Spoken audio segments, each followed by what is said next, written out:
Hi, welcome to Outdoor Gear Chat. We are talking episode 36 today, which is kit lists and trekking in Nepal. I knew I was going to struggle with that. Is it Nepal, or does it Oh, not really people say matter? both. Good, good. Thank you. Yeah. I should have, professional as always. I should have checked that out before we started recording.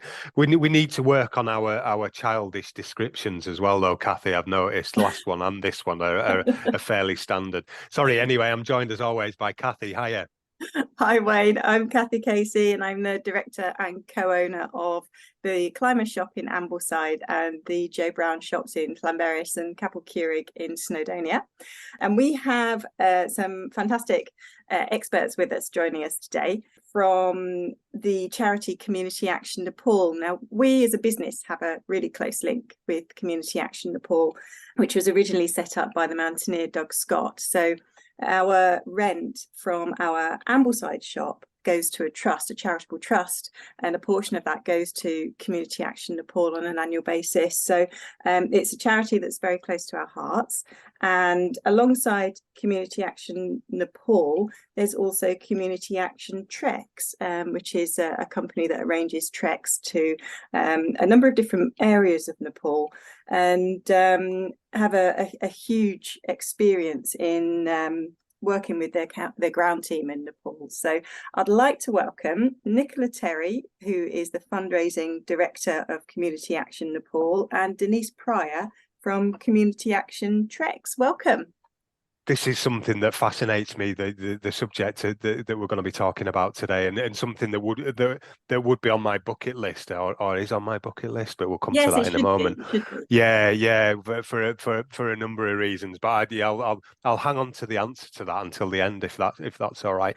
But yeah, so just would you mind just describing for first for us what is Community Action Nepal and how did it start? I'm guessing partly the clues in the name. Well, Community Action Nepal was set up by Doug Scott about 25 years ago.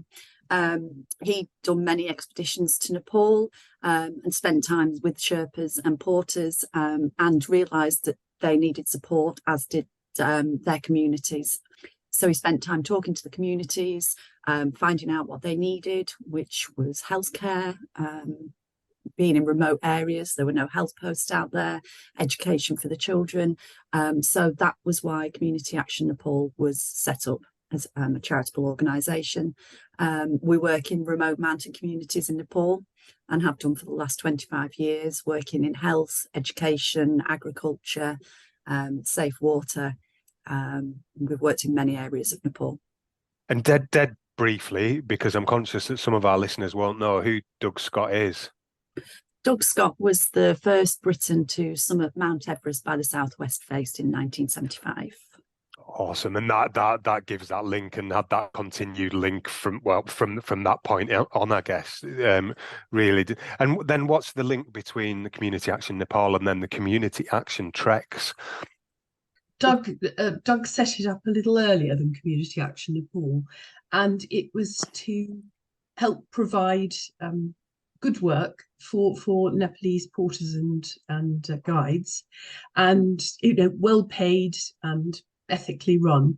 And he set it up inspired by a friend of his, Mike Cheney, who'd done something similar, a trekking cooperative, and he set it up soon after Mike died in 1989, and the idea, as I said, was to provide work, but then it also aligned itself very closely to CAN to help support it. So it's run like that to this day, but at some point it changed its name. In fact, it passed in and out of Doug's hands, and then finally back to him. And when I joined him, I worked for CAN initially. When I joined him, he gave it to me to run. So it's very small, but it's bespoke. And forgive me if I'm just going to abbreviate the purpose then. So the treks are giving the local porters more work, more income, more stable than, for example, just the Everest season. Would that be? Oh yes. Yeah. So there are two trekking seasons in Nepal. There's March to May and then October to December. And pretty much all the porters, many of them just live locally and are picked up along the way, but they're farmers. But they need this extra work to support their families, because farming is a very precarious business and they only have a limited amount of land to do it on. So the guides on the whole also might do farming, but they tend to have migrated to Kathmandu, for example, and base themselves there, and they are professional trained guides. Yeah, brilliant. And I guess that's the important part, particularly given events that we've seen over recent years with geological impact on the region, I suppose, isn't it? Is making sure that we've got that income and, like you say, that precarious nature of the farming of farming, and I guess it is more subsistence farming, isn't it? Is that they're not actually making a profit out of it in the way that we might expect in other areas. Exactly. And also, the trekking company was incredibly useful immediately after the earthquake, because our partner in Kathmandu, Bai Tamang, immediately got teams of porters to take tents and to carry. They got to the roadhead and they had to carry tents and kerosene and rice and other supplies, medication, up to our projects. So we actually got into our projects, some of which were, basically completely cut off from the outside world, that way. Yeah, and that upskilling of the local community, I suppose, has had a positive impact that we would never have realised at the time of setting up, I guess, isn't it? So then, so we're talking, if we look at the treks in particular, and so if I'm going to be coming with you to Nepal on a trek, how can I ensure that the visit's going to have a positive impact, or how do we go about that generally? How do you go about that generally? Well, it's bringing regular work during the trekking season, so that's a good thing. And the other benefit is that although we do treks to all the main areas like Annapurna, we also take a lot of our trekkers to our projects, and quite wonderfully, in big ways and small ways, people have supported, even paid for the construction of health posts and schools just by trekking in and getting inspired to help. And people have all sorts of things, skydiving, selling books, selling calendar, designing and selling calendars, all sorts of ways of helping can. Okay, cool. So and that's the benefit. That's the other benefit. So I guess there's when I think of the region, the obvious images is the mountains, and is that the sort of terrain that trekkers can expect to cover? Is it what I like that. Nice blood. Our treks start in the Middle Hills, sort of north of Kathmandu Valley, also east and west, and it's hilly. It's like our fells, and in fact, the trails can be extremely rough.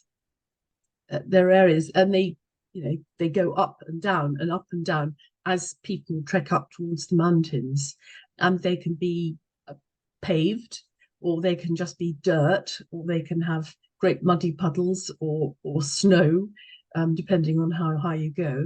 And I think sometimes people are a little surprised, so I try to warn them in advance, if they haven't been there already, that it's quite twisty, turny, up, down.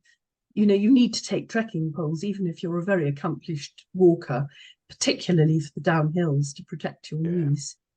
I think I've been looking on Google Earth at the trekking routes, because most excitingly, I'm planning to head out with Community Action Treks next spring into the Manaslu region. And it was really interesting looking on Google Earth as exactly that different type of terrain that you just explained, Denise. And it's very brutal terrain, I always call it, because it's so young. So whatever you're doing, even though maybe if you're trekking and you're only carrying a day pack, you still need to protect your feet from some really challenging terrain underneath, rocky, gravelly, and a lot of scree areas as well. And if you are going high, you need to account for the warmth as well, to make sure your feet are warm enough if you're going above the snow line. So there are trekking footwear and like proper trekking boots are going to be a really key part of you enjoying your trip, because if you don't have happy feet, I think I've covered this before in our walking boots podcast, but if you don't have happy feet, you're not going to enjoy your trip, and you've just paid so much money to go on that trip. You're in probably a once in a lifetime environment that is just jaw-droppingly and achingly beautiful. If you've got a jacket that doesn't really fit, or a rucksack that's not quite the right size, you can get away with that. It's not a problem. You can muddle on through. But if your feet aren't comfortable and they're not supported, then you're just going to have a bit of a miserable time of it when you're feeling a little bit off because of the altitude, or maybe the local food and water isn't agreeing with you quite as well as it should. And just getting a decent pair of boots can make a big critical difference. Yeah, it's absolutely critical. I like to if I have to get a new pair, I get the best I can possibly buy to suit my feet and get them fitted. And for myself, I like insoles as well. I've just recently started using some CDAS insoles, and that's made a huge difference, particularly as you advance in years, like myself. Your ligaments change in your body, and your feet are actually a bag of ligaments and muscles with some bones in there. So your feet will change shape. If you're on your feet with a pack on your back, your feet will change shape. They'll become wider because of foot splay, because of that weight coming down onto your feet. If you're walking at altitude, your feet swell naturally. If you're walking in heat, your feet swell. So there's a lot going on. And exactly right, Denise, that's when fitting your boots, coming into a shop that can take your foot measurement, a shop that can understand how much volume you're going to need inside without it slipping around on your foot, a shop that can work with you with insoles. Maybe you have orthotics and you need to try those on at the same time, and also allow for you to go on up and down ramps, maybe up and down stairs with a rucksack on your back as well, just to cover as many bases as you possibly can before you actually get on the plane and on the trail properly. I couldn't agree more. I like to, if I have to get a new pair, I like to get them at least 3 months in advance, and then I wear them everywhere, to work, even in the house, just to break them in and really look after them. And personally, I like leather boots, but some people prefer Gore-Tex, and I like boots, that protect my ankles rather than just trekking shoes. But the key thing is to look after them, and they'll look after you. Yes, and the higher they are around your ankle, the less creepy crawlies can climb in. That's all. That's very true. Very true. That's really rainy season. I know. I was going to say, you've got me looking off into the distance in fear now. Right, I'm out. I'm no longer coming on one of the treks now. No. So that, and I guess that leads us nicely into the key seasons for better weather. So what you mentioned those windows, those trekking season windows. So those, just remind us of those, Denise. What did you say? Sorry. Obviously, in the winter it gets very cold.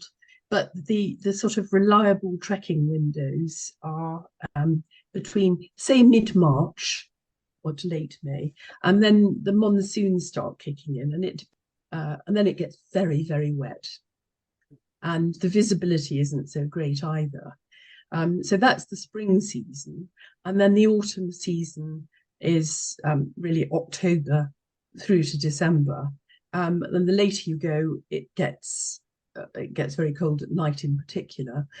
But at that time, the visibility, you can get some fantastic views. The monsoons have gone, the rains have gone, and the scenery is fabulous.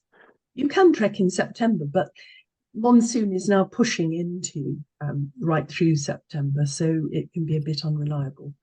When the monsoon's gone through, just the air clarity is a bit better, and the visibility is further. Yeah, it's gorgeous. So then and that then is there's obviously a lot involved in clothing then as well, is there? Because we are, I think as Cathy just described, walking at altitude as well. Sort of bear in mind, is it almost 4 seasons in some days, or is it Yes. not quite? Yeah, it is. Yeah. So having that variety of everything through from Yes. potentially shorts, t-shirts, sunscreen, I think, which some of our previous guests have said particularly, isn't there, has come as a surprise to some of their customers is we're talking about sunscreen up the nose at one point, weren't we? Oh And yeah, that's for walking Cathy, on glaciers and when you're a bit higher because the sun will bounce off of the snow and you can end up with, well, I that was it. really Yeah, nasty burns. Yeah. Johnson's baby cream was my lifesaver on that trip. And yeah. complete wraparound sunglasses. Yeah, Yes. well, yeah, of course. You know, We spoke to Julbo, and they were saying exactly that. Is having the protection on the sides is really yes. critical to make sure there's nothing No coming in sun getting in. That's it. Yes. Yeah. rather than just normal fashion sunglasses, which are on the front. Yeah, and that do you find that a lot? What would your suggestions be as far as customers who are coming on the treks? Then, from a clothing perspective, what are the essentials? Well, you don't need really to take as much as you think you might, but you do need at least a change of clothes. So starting on the outside, well, no, starting on the inside, I like to have merino wool base layer. So I like 2 to 3 short-sleeved merino wool tops, and 2 to 3 long sleeve tops, including one zip up, because that's wonderful to protect you in the cold and from the sun. The great thing about that's my favorite. The great thing about merino wool is you can sweat like mad and it doesn't smell. Yeah, it's fantastic. yeah. And then so that's my preference. And then a couple of fleeces, a sort of micro fleece, and then a chunkier fleece, and then a really good waterproof jacket. And as the years have gone by, they've got lighter and lighter and lighter. And at home, I protect mine fiercely. It hangs up in the wardrobe out of the sunshine. I keep it proofed. I really look after it because it just keeps the wet out and the wind.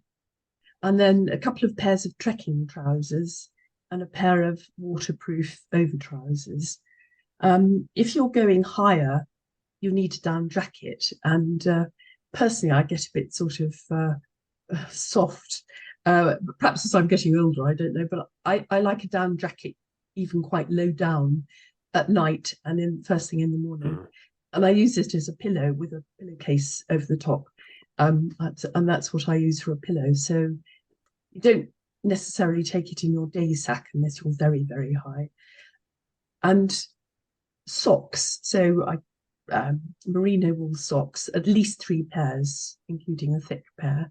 And you can, wash, wear a pair one day, have a pair to change into, and while you're doing that, wash the 3rd pair and let it dry, which you can hang off the back of your day sack.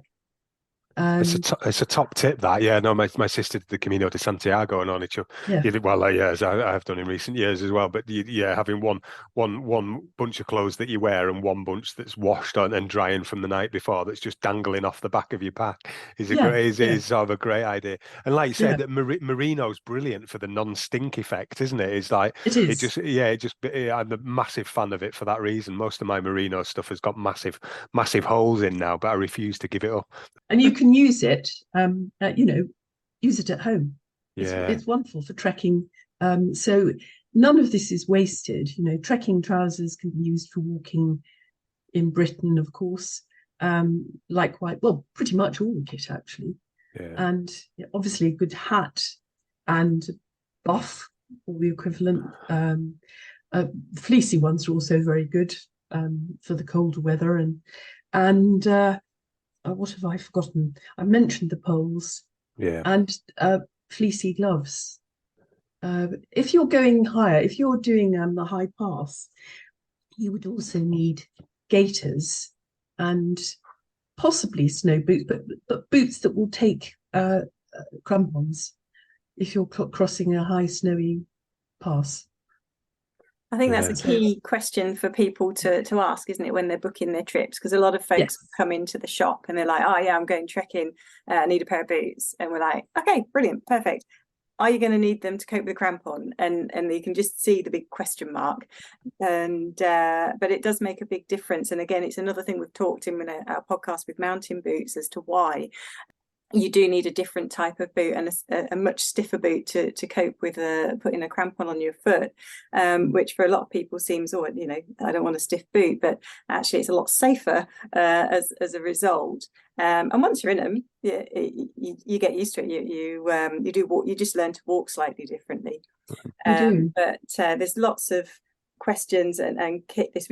We actually normally recommend people bring the kit list in actually, and we can normally work out from that, or if they come in with their itinerary, we can help talk them through.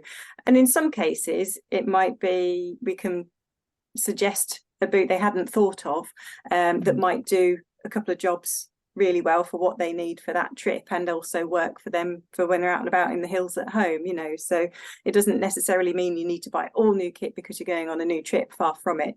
Use kit that you know, and you know how it works, and you know that it's comfortable, but go prepared and take bits like spare laces, gaff tape. It's just a wonderful thing. Long johns. I forgot to mention long johns as part of the base. Yes. Okay, yeah, critical. And I sleep in them. Yeah.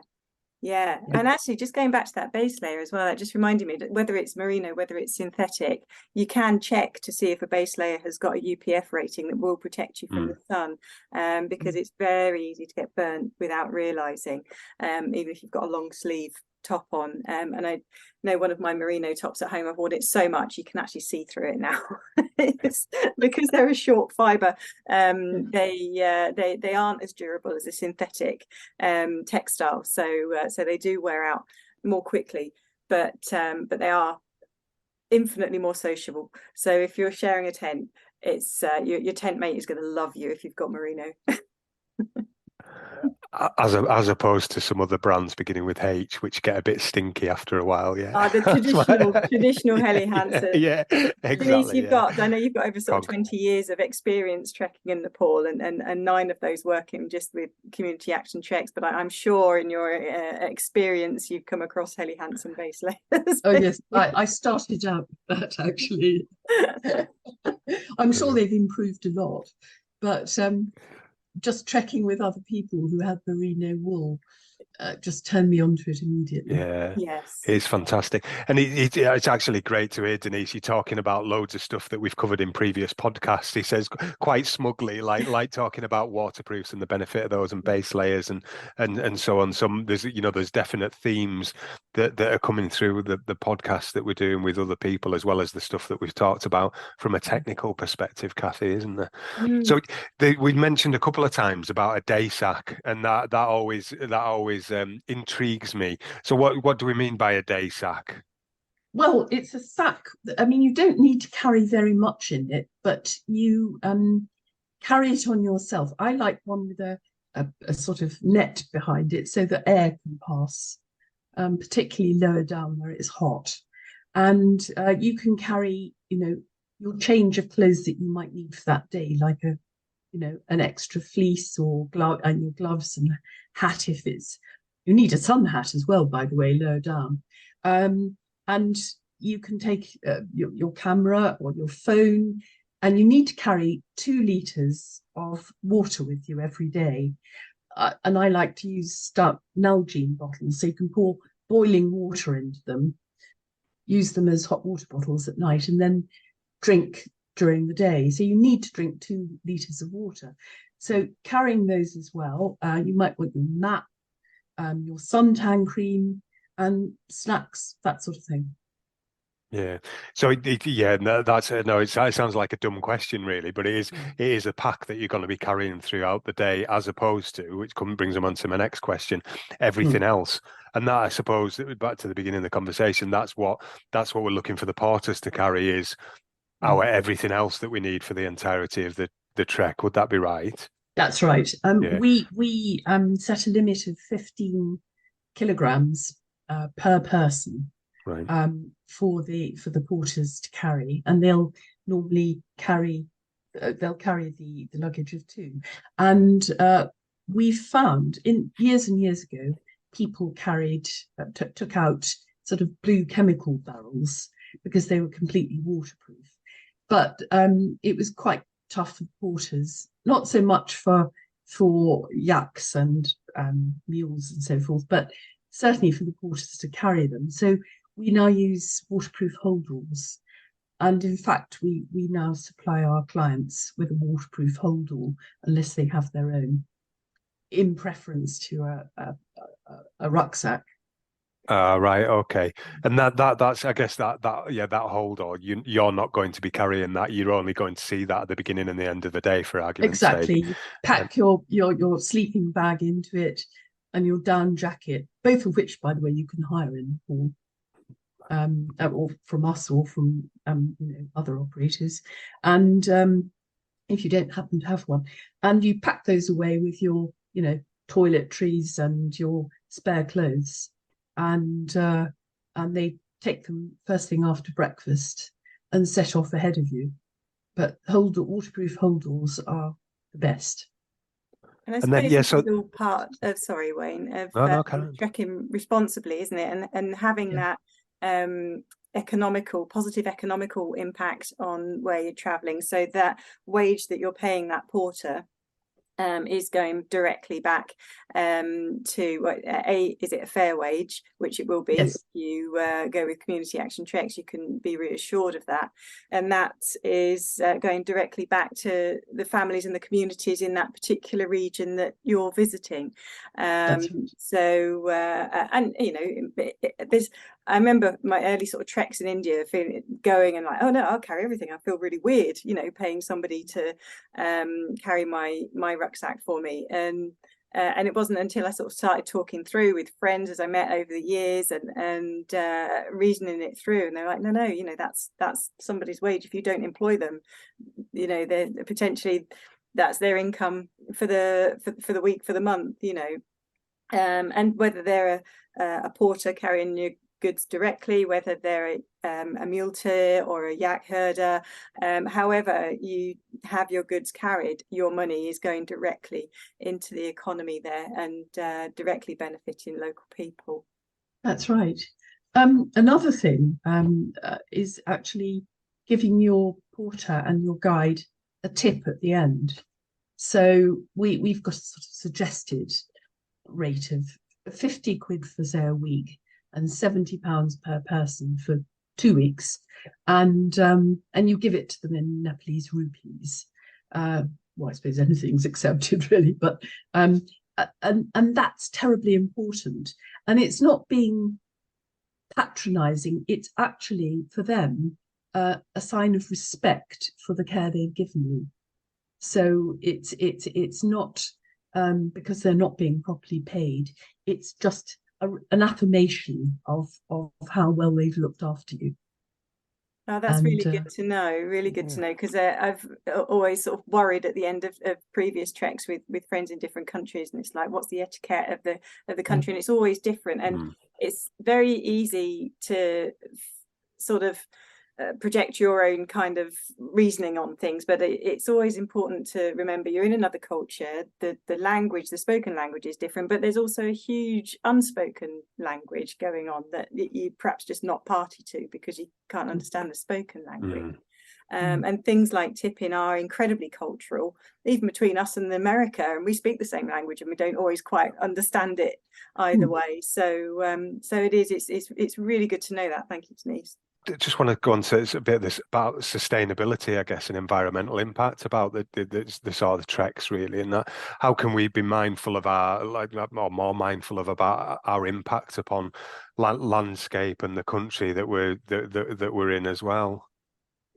Well, to take out what they came in with, things like, because along the way you will see, sweetie wrappers, and you'll see those sort of foil pill packs dropped. I mean, below some villages it's quite terrible. You'll see all the rubbish chucked down, but things like personal sanitary towels and pads.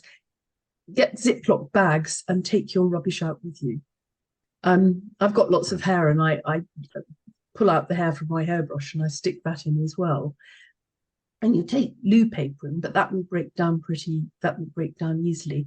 But other things, particularly things like wet wipes, are a nightmare.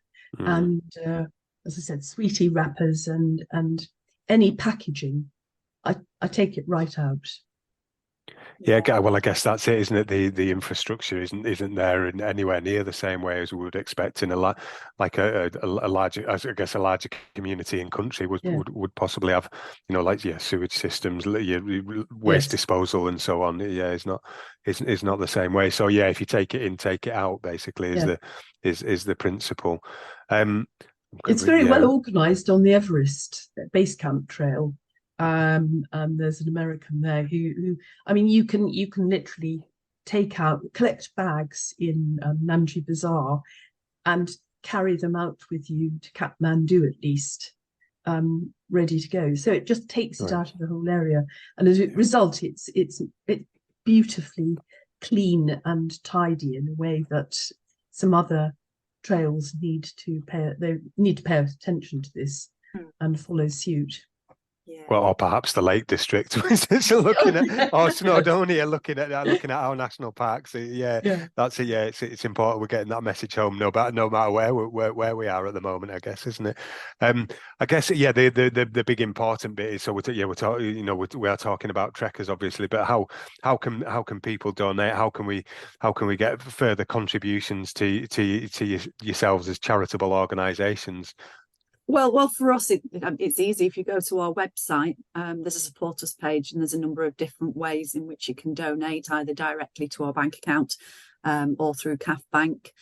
If you're going out on a trek with Cat, why not set up a Just Giving page and ask people to donate to your Just Giving page to sponsor you for your trek?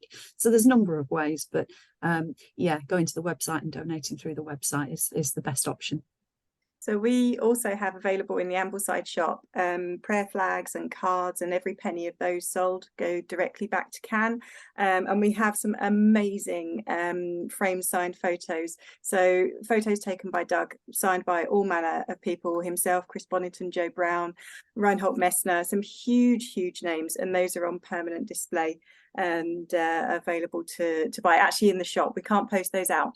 But if you're in Ambleside, come and have a look in our stairwell, and there are some jaw-dropping images that are utterly unique.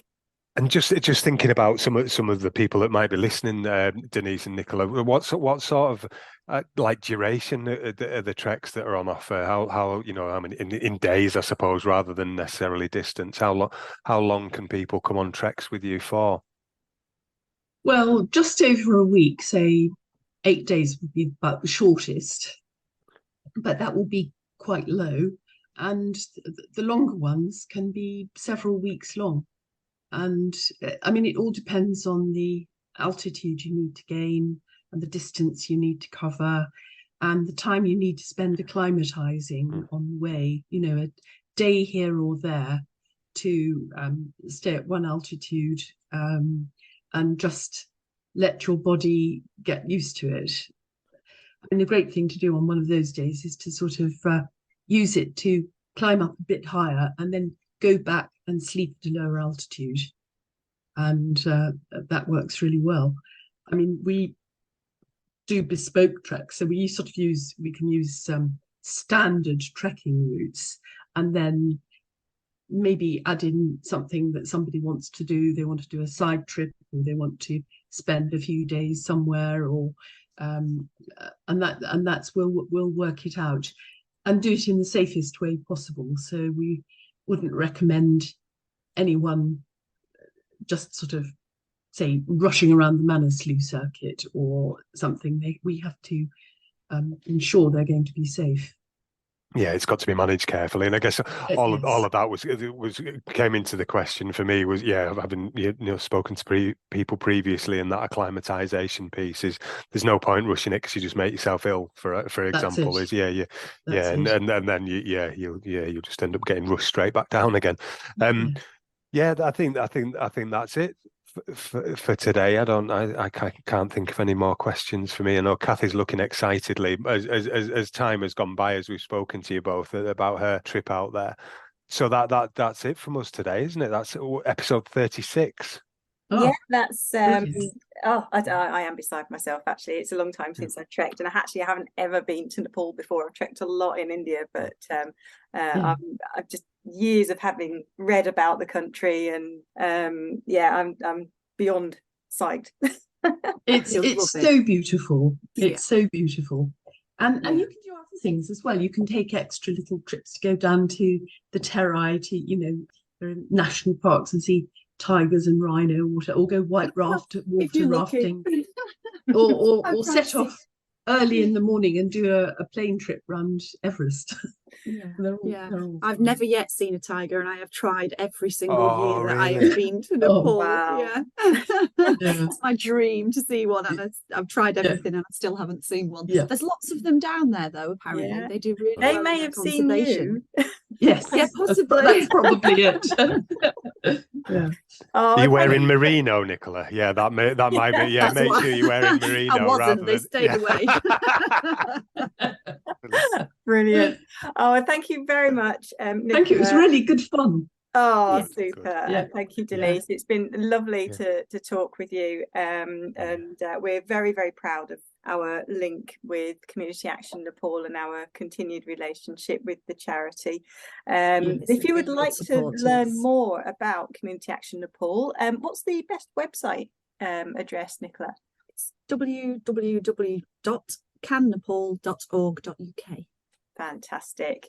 And if you are needing any help with choosing equipment, we have a whole range of free buyer's guides and podcasts available on our shop website at www.climbers-shop.com, and also trekking advice on our website www.joebrownoutdooracademy.com.